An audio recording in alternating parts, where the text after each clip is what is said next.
حضرت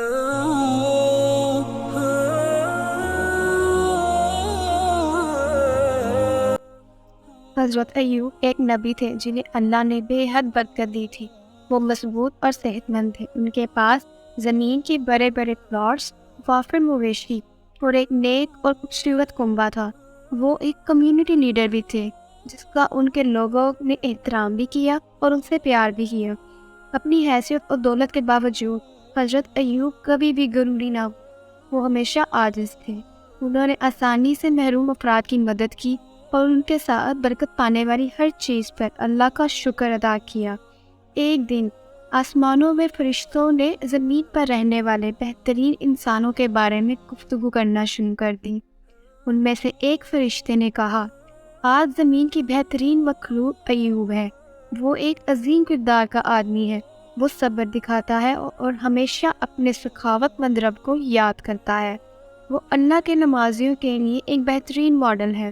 بدلے میں اس کے رب نے اسے طویل زندگی اور بہت سارے نوکروں سے نوازا ہے۔ وہ غریبوں کو کھانا کھلاتا ہے، کپڑے پہناتا ہے اور غلاموں کو آزاد کرنے کے لیے خریدتا ہے۔ اتنا مہربان اور نرم مزاج ہے۔ شیطان جو آس پاس ہی کہیں بیٹھا تھا بہت ناراض ہوا۔ اس نے فوراً ہی ایوب کو اللہ کی عبادت سے دور کرنے کی سازش شروع کر دی۔ اس نے حضرت ایوب کو زندگی کی بہت سی خوشیوں کے بارے میں برے خیالات کی سرگوشی کی، جیسے کہ اگر کوئی دوسرا آدمی ہوتا تو بہت آسانی سے ان خیالات سے لطف اندوز ہوتا، لیکن حضرت ایوب اللہ کے مخلص خادم تھے اور انہیں آسانی سے نہیں بھٹکایا جا سکتا تھا۔ اس بات نے شیطان کو مزید مشتعل کر دیا۔ شیطان نے اللہ سے رابطہ کیا اور بتایا کہ ایوب اس کا مخلص آدمی نہیں ہے۔ وہ اپنی ساری دولت کھونے کے خوف سے صرف اس کی تسبیح کر رہا ہے۔ شیطان نے تجویز کی، اگر آپ اس کی دولت کو ختم کر دیں تو آپ کو معلوم ہوگا کہ اس کی زبان اب آپ کے نام کا ذکر نہیں کرے گی اور اس کی دعا رک جائے گی۔ اللہ بے شک سب جاننے والا۔ شیطان پر یقین نہیں کیا کہ وہ جانتے تھے کہ اپنے انتہائی مخلص مومنین میں شامل ہوئے ہیں اور محض مادی املاک کے لیے اپنے رب کی عبادت نہیں کرتے، لیکن انہوں نے حضرت ایوب کو اپنا وفادار خادم سمجھا اور ان کے اخلاص کو ظاہر کرنے کے لیے ٹیسٹ کرنے پر اتفاق کیا۔ خوشی خوشی شیطان حضرت ایوب کی دولت کو ختم کرنے نکلا۔ جیسے جیسے وقت گزرتا گیا حضرت ایوب کی دولت کم ہونا شروع ہو گئی۔ ان کی زمین، مویشی، پیسے اور نوکروں نے آہستہ آہستہ انکار کرنا شروع کر دیا، اتنا کہ ان کے پاس کچھ بھی نہیں بچا تھا۔ حضرت ایوب کی آزمائش سے بے حد مطمئن شیطان ایک عقل مند بوڑھے کے بھیس میں نبی سے رجوع کیا اور کہا، آپ کی ساری دولت ختم ہو گئی۔ کچھ لوگ کہتے ہیں کہ اس کی وجہ یہ ہے کہ آپ نے بہت زیادہ خیرات دی اور اللہ آپ کو اپنی مستقیم دعاؤں کے بدلے میں کچھ بھی نہیں دے رہا۔ اگر اللہ کے پاس نقصان سے بچنے کی صلاحیت ہوتی تو وہ آپ کی دولت کی حفاظت کرتا۔ حضرت ایوب نے جواب دیا، اللہ جس کو جو چاہتا ہے وہ دیتا ہے اور جو نہیں چاہتا وہ لے جاتا ہے۔ جو دولت میرے پاس ہے وہ اللہ کی ہے، لہذا اسے ہر اختیار حاصل ہے کہ اسے واپس لے جائے۔ اس کے بعد حضرت ایوب نے اللہ کا شکر ادا کیا اور ان کی تعریف کی۔ مایوس ہونے کے بجائے شیطان اللہ کے پاس واپس آیا اور کہا، میں نے ایوب سے اس کے تمام مال و دولت چھین لیے ہیں، لیکن وہ اب بھی آپ کا مشکور ہے، تاہم وہ صرف اپنی مایوسی کو چھپا رہا ہے۔ والدین کا اصل امتحان اس کے بچوں کے ذریعے ہے۔ آپ دیکھیں گے کہ ایوب آپ کو کس طرح مسترد کرے گا۔ اللہ اب بھی جانتا تھا کہ ایوب کا ایمان مضبوط ہے، لیکن وہ ایوب کو مزید جانچنے پر راضی ہو گئے۔ وہ عمارت جس میں حضرت ایوب کے بچے رہتے تھے وہ اچانک گر گئی تے ان کے 14 جوان اور خوبصورت بچے ہلاک ہو گئے۔ شیطان ایک بار پھر برے کا بھیس لے کر حضرت ایوب کے پاس گیا، غم کے ساتھ کہا، جن حالات میں آپ کے بچے فوت ہو گئے وہ افسوسناک تھے۔ یقیناً آپ کا رب آپ کی تمام دعاؤں کے لیے آپ کو مناسب طور پر بدلہ نہیں دے رہا۔ حضرت ایوب نے جواب دیا، اللہ دیکھتا ہے کہ یہ سارے بچے میرے لیے ایک مضبوط امتحان اور آزمائش ہو سکتے ہیں، لہٰذا اللہ نے انہیں مجھ سے دور کر دیا۔ چاہے کوئی چیز میرے لیے فائدہ مند ہو یا نقصان دہ ہو، میں اپنے عقیدے میں مستحکم رہوں گا۔ اور اپنے خالق کا شکر گزار رہوں گا۔ شیطان واپس اللہ کے پاس پہنچا اور کہا، اے میرے رب، ایوب کی دولت ختم ہو گئی، اس کے بچے مر چکے ہیں، لیکن وہ ابھی بھی صحت مند ہیں، اور جب تک اسے اچھی صحت حاصل ہے وہ اپنی دولت دوبارہ حاصل کرنے اور زیادہ سے زیادہ بچوں کی تیاری کی امید میں آپ کی عبادت کرتا رہے گا۔ مجھے اس کے جسم پر اختیار دیں تاکہ میں اس کو کمزور کروں، اور وہ یقیناً آپ کی عبادت کو نظر انداز کرے گا، اور اس طرح وہ نافرمانی کا شکار ہو جائے گا۔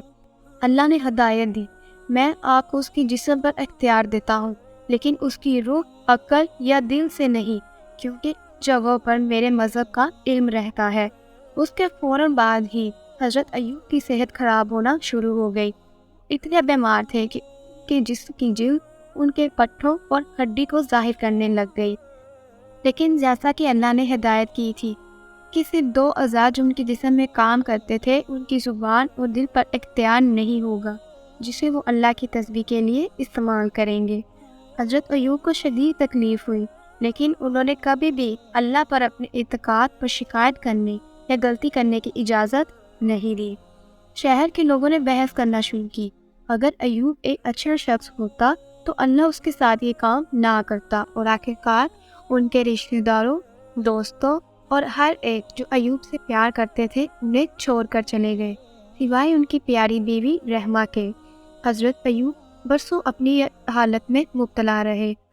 ان کی دیکھ بھال کرنے کے لیے رحمہ کے پاس ان کے سوا کچھ نہیں تھا، نہ ہی پیسہ تھا، لہذا ان کی اہلیہ نے اس کی فراہمی کے لیے نوکری کی۔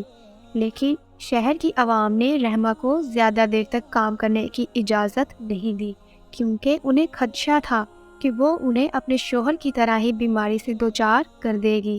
اس دوران حضرت ایوب نے اللہ سے دعا کی کہ وہ اس تکلیف کو برداشت کرنے کے لیے مزید طاقت اور صبر عطا کرے۔ ایک دن شیطان رحمہ کے سامنے انسان کی شکل میں نمودار ہوا اور ان سے پوچھا، آپ کا شوہر کہاں ہے؟ حضرت ایوب کی تقریباً بے جان شخصیت کی نشاندہی کرتے ہوئے رحمہ نے جواب دیا، وہ ہیں، زندگی اور موت کے درمیان معطل ہیں۔ اس کے بعد شیطان نے اچھی صحت، بچوں اور دولت کے خوشگوار دنوں کی یاد دلانے کے لیے رحمہ سے بات شروع کی۔ برسوں کی تکلیف اور مشقت کے ساتھ مغلوب رحمہ نے حضرت ایوب سے رابطہ کیا اور کہا، اے ایوب، آپ نبی اور اللہ کے رسول ہیں، آپ کا اللہ سے قریب ترین رشتہ ہے، اللہ سے کہو کہ آپ کو اس نقصان سے نکال دیں جس میں آپ ہیں۔ حضرت ایوب نے آہیں بھری اور جواب دیا، شیطان نے آپ سے سرگوشی کی، آپ مطمئن ہو گئی، مجھے بتائیں کہ میں کتنی دیر تک اچھی صحت اور دولت سے لطف اندوز ہوا؟ ان کی اہلیہ نے جواب دیا، 8 سال یا اس سے زیادہ۔ اس کے بعد آپ نے کہا، میں اس طرح کب تک تکلیف اٹھا رہا ہوں؟ ان کی اہلیہ نے جواب دیا، 7 سال۔ اس کے بعد حضرت ایوب نے کہا، اس معاملے میں مجھے شرم آتی ہے کہ میں اپنے رب سے اپنی مشکلات کو دور کرنے کا مطالبہ کروں، کیونکہ مجھے اچھی صحت اور اچھی آمدنی نہیں ملی کافی عرصے تک۔ ایسا لگتا ہے کہ آپ کا ایمان کمزور ہو گیا ہے، آپ اللہ کی تقدیر سے مطمئن نہیں ہیں۔ اگر میں نے کبھی اچھی صحت حاصل کی تو میں قسم کھاتا ہوں کہ آپ کو سزا دوں گا، اور اب میں آپ کے ہاتھ سے کھانا پینا نہیں کھاؤں گا۔ مجھے تنہا چھوڑ دو اور میرے رب کو اپنی مرضی کے مطابق میرے ساتھ کرنے دو۔ بے بس محسوس کرتے ہوئے حضرت ایوب نے اپنی رحمت کی تلاش میں اللہ کی طرف رجوع کیا۔ بہت دیر سے تکلیف نے مجھے چھو لیا ہے، انہوں نے دعا کی۔ اللہ نے فوراً ہی حضرت ایوب کی مدد کے لیے مایوس کن کال کا جواب دیا۔ اللہ نے کہا، اپنے پاؤں سے زمین کو توڑ دو، وہاں سے پانی کا ایک بہاؤ نکلے گا اور اس پانی سے نہا لو۔ حضرت ایوب نے فوراً ہی اللہ کی بات مانی اور اپنے پاؤں کو زمین پر مارا تو ٹھنڈے پانی نے ان کے پاؤں کو دھکیل دیا جیسے کہ حکم دیا گیا تھا۔ حضرت ایوب نے پانی کا استعمال کرتے ہوئے اپنے پورے جسم کو دھو لیا۔ تھوڑی دیر کے اندر حضرت ایوب کے چھالے غائب ہو گئے، ان کی جلد مکمل طور پر تجدید ہو گئی، ان کے اندرونی اعضاء کام کرنا شروع ہو گئے۔ در حقیقت حضرت ایوب اللہ کے فضل سے مکمل طور پر ٹھیک ہو گئے۔ رحمہ جو اپنے شوہر سے دور نہیں رہ سکتی تھی، گھر واپس آئی۔ جب وہ گھر میں داخل ہوئی تو حضرت ایوب کو سلام کیا اور آگے سے کوئی جواب نہ ملا۔ جب وہ اندر گئی تو انہوں نے پوچھا، ایوب کہاں ہے؟ تم کون ہو؟ آپ ان سے بہت ملتے جلتے نظر آتے ہیں۔ مسکراتے ہوئے جواب دیا، یہ میں ہوں۔ خوش ہو کر انہوں نے فوراً انہیں گلے لگایا اور اللہ کی رحمت کا شکر ادا کیا۔ حضرت ایوب کو اپنی صحت دوبارہ حاصل ہونے کے بعد اپنی بیوی کو سزا دینے والی بات یاد آئی۔ وہ اپنی پیاری بیوی کو تکلیف نہیں دینا چاہتے تھے اور نہ ہی اللہ سے اپنا وعدہ توڑنا چاہتے تھے۔ تو اللہ جو سب سے زیادہ عقل مند ہے، نے حضرت ایوب کو ہدایت دی کہ اپنے ہاتھ میں پتلی گھاس کا ایک بنڈل لو اور اسے توڑ دو، اور اس طرح تم اپنا وعدہ نہیں توڑو گے جو تم نے اللہ سے کیا۔ اس کے بعد اللہ نے حضرت ایوب کی دولت کو بحال کر دیا۔ اللہ نے سونے سے بنی ٹڈیوں کی بارش کو نیچے بھیجا جو حضرت ایوب کے آس پاس گری۔ جب حضرت ایوب نے کو اکٹھا کرنا شروع کیا تو اللہ نے ان سے پوچھا، ایوب کیا اب میں نے تمہیں مالدار نہیں کر دیا؟ اس پر حضرت ایوب نے جواب دیا، ہاں میرے رب، لیکن اب میں آپ کی اس نعمت کا شکر ادا کیسے کروں؟ حضرت ایوب اور رحمہ کو ان کا خاندان واپس ملا۔ اس جوڑے کو 28 خوبصورت اور صحت مند بچے ہوئے، جن میں 14 لڑکیاں اور 14 لڑکے شامل تھے۔ حضرت ایوب کی کہانی صبر کا درس دیتی ہے۔ جب ہمارے پاس سب کچھ ہوتا ہے تو ہم اللہ کے وفادار خادم بنے رہتے ہیں، لیکن جب ہم پر مشکل وقت آتا ہے تو ہمارا ایمان ڈگمگانا شروع کر دیتا ہے۔ لہذا مشکل اوقات میں بھی ہمیں اللہ کا شکر ادا کرنا چاہیے، کیونکہ انہی مشکل اوقات سے اللہ ہمیں آزماتا ہے، اور جب ہم اس کی آزمائش پر پورا اترتے ہیں تو وہ ہمیں اتنا دیتا ہے جتنا ہم سوچ بھی نہیں سکتے۔